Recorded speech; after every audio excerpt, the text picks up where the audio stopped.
हाय, तर welcome back माय channel.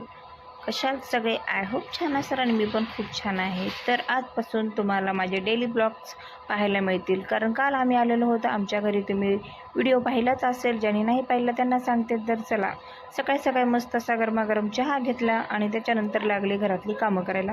कारण गावाला गेलेलो आहोत म्हटल्यावर कामं तर संपणार नाही, दुपटीनं वाढतात. कारण तिकडून आल्यावर घरामध्ये एवढं घाण झालं होतं, म्हणजे धूळ, बंद घर असताना सुद्धा धूळ कुठून येते काय माहिती, काय कळतच नाही.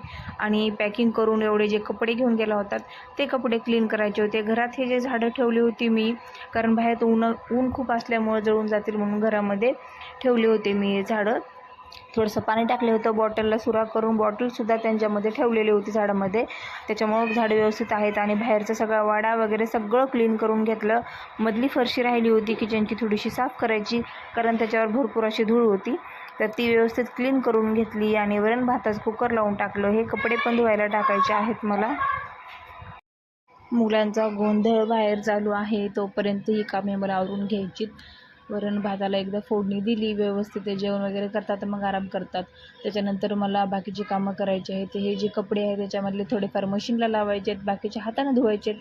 कारण वर्कच्या साड्या, वर्कचे जे ड्रेस आहेत मुलांचे, मिस्टरचा, बाकी ते हाताने धुवावं लागतील. आणि 2 दिवस काही मी व्हिडिओ शूट केला नाही. याच्यानंतर 2-4 दिवसाच्या नंतरच व्हिडिओ शूट केला. तर त्या दिवशी इकडं भरपूर असा पाऊस पडलेला होता.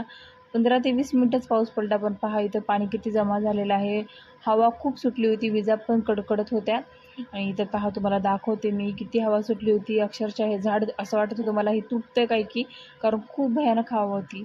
चला भेटूया उद्याच्या ब्लॉगमध्ये. Bye bye.